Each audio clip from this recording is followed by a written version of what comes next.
Samir Arora, founder and fund manager at Helios Capital. It's always a pleasure and great to have you with us. What does 2023 hold for India? India was the outperformer in that we were up at an index level 4%, whereas the US indices were pounded with 20% losses, 30% losses. Should we continue the good run here? Well, we should have a decent enough run to be happy ourselves. In the sense, it's possible this year, let's say that China goes up more because people think it's a rebound. But India itself will also do well in that situation. And if the rest of the world does badly, then we will surely outperform. Overall, I think this year I am starting in my mind on a positive note, because if I see the current issues, mostly related to US inflation and now maybe the COVID in China, the US inflation thing has been going on for quite some time. And in the next 2-3 months, I think by March, they would have finished their hikes and then they would pause for a long time, maybe the whole of this year. But at least it won't be hopefully incrementally negative news. And the China COVID situation, unless it happens to be some variant which is much more scarier than what we have seen, then we have seen this kind of a thing in India and previously in Europe and many other places where it'll run itself out in 2-3 months.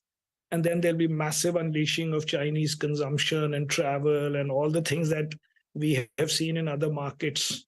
So I think plus minus 2-3 months, both these things would have played themselves out. And therefore, I think this year, at the end of the year, will be higher than today. Samir, what about that India versus China factor? We had a good, year in 2022. China was behind us. Suddenly, that reopened trade, valuations, etc. Are you in that camp that believes that China will outperform us? So China, it's already up some 30% from the bottom in October.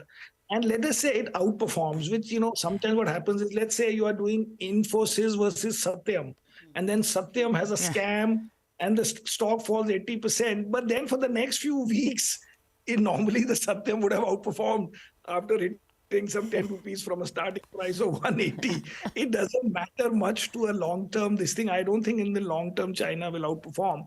But let us say that there is some possibility that people, because they have put so much money into China in the last 10-15 years or whatever, they won't easily quit and they'll want to play one more round. So even let them play. I don't think it'll be so much at the cost of India. It'll be that, okay, the overall basket has gone up. That is, say, the emerging market basket or Asian basket or whatever, but mostly the way they call it, emerging market basket. And then India may underperform a little, doesn't matter. Actually, in the longer term, I don't think it will. But, when you fall a lot, the rebound can be, quite sharp. Who knows? Okay. Yeah, but really comparing them to Satyam is taking it. That's dramatize it and explain it to an Indian poor. No. Most interesting. But calling that big nation a scam is historical premiums you are not supposed to see. No, I take your point. Yeah.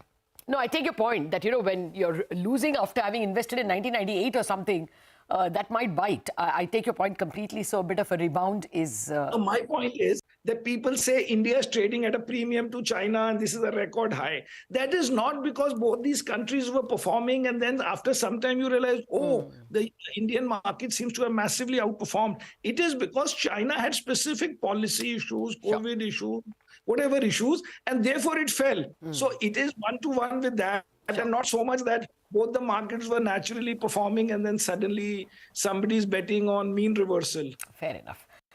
Take your point. Now let me come to within India itself. The big bet that everyone had was financials, and they have, obviously fructified. Do we continue to play? That seems to be the consensus. Every brokerage report speaks about financials yet again. We continue to play that bet? We continue to play that bet, and because I saw your previous interview saying is the consensus the way to do it, then I said, what will I answer if she asks me?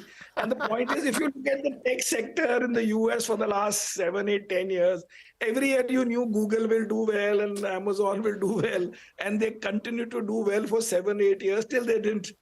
But I think India, the situation is that this is clearly on a relative basis one of the better sectors, not just now. literally forever. Yeah. Broadly talking about the private sector, this thing, Yes. like HDFC Bank, Kotak Bank, even Axis, ICICI broadly have done very well, even in long term. So yeah, that sector will do well. Also, if you say separately that the risk today is that whether the US problems are completely over, whether the EU problems are over, which means the IT sector, which is facing that market or that economies. So I would think a locally oriented sector, which is financial, is better even from that angle. Okay. All right, Samir, but what about HDFC Twins? A couple of those names, Kotak Mahindra Bank. 2022 was a bit of an off year for them. You expect them to get their mojo back in 2020? HDFC was not an off year. Now it was up 11% or something. 7%, yeah, 7 to 8%. 7, I think 10 and a half, whatever, something, but it was in line with the market or a little ahead. Yeah. So actually, at least after 2 years of underperformance, did not underperform the market or mostly anybody's NAV this year. Last year, that. I would think HD. So one more thing is that when we say that the world is overweight and it's a consensus bet, the financial sector itself, that is excluding for the foreigners HDFC Bank, which is still zero in the index, and which is now what maybe 5% of the market in absolute. If you do say 100 odd billion by whatever 2.5, 3 trillion market cap, so that 5% underweight is what makes the people feel that they're overweight. In reality, they may not be that much overweight if HDFC Bank had its rightful share in the index. Okay. We are going to bet on that. We have the 3 banks, HDFC, ICICI, State Bank in nearly same number. And we also have over the last 4-5 months, because we sold off IT in August or so, we have Axis Bank also now. So we have 4 banks and there are only 4 or 5 banks.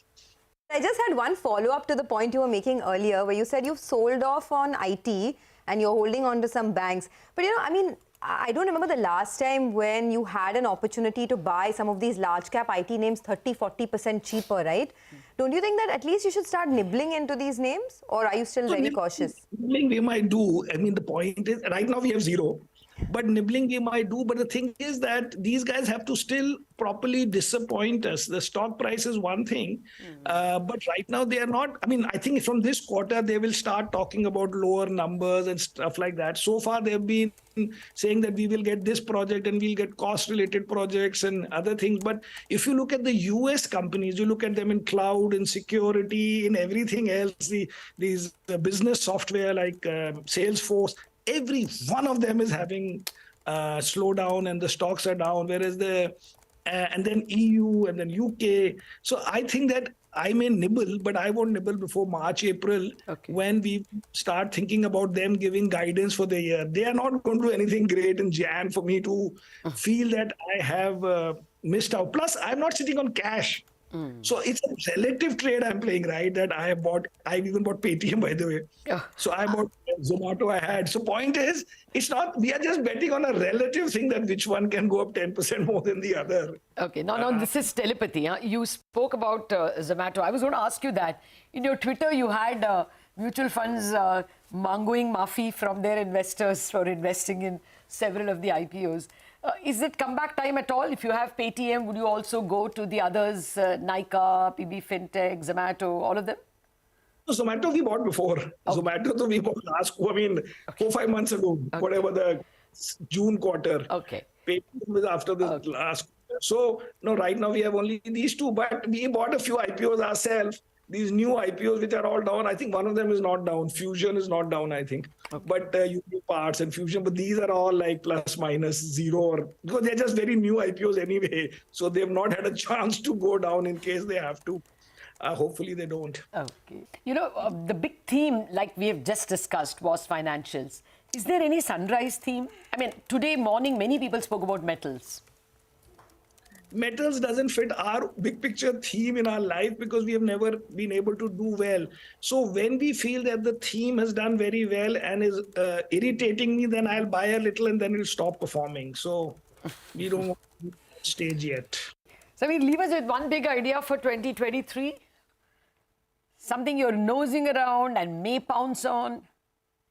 No. That way, our thing is very simple, that we buy 20 stocks and bet that the pool will do well without exactly knowing whose turn it is next. So the best example to see that is, if you see in 2021 December, did anybody say that by Varun Beverages we turned out to be up 125%, or Lemon Tree turned out to be up 80%? Nobody knew. Nobody can imagine the extent to which stocks can do well. So my one point idea on which I'm going to do a talk is, people think that if they buy an idea, that if they have not done well, if they haven't researched it to the 100% and therefore are not willing to own less than 5%, they may have not done enough work. Sometimes the serendipity works. Sometimes the fact that stats work, that some 30-35% of the stocks do very, very, very well relative to the market.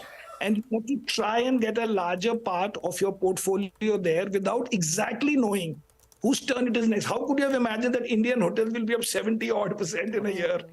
And if you believe that you will only buy stocks where you believe they'll go up 70%, you would never have bought these 3 stocks.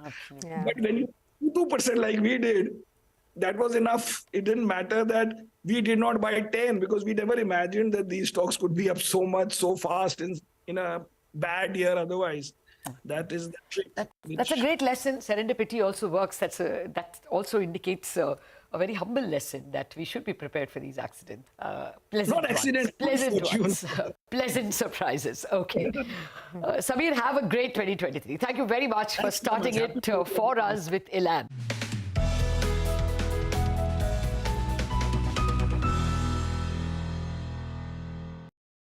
Cashless hospital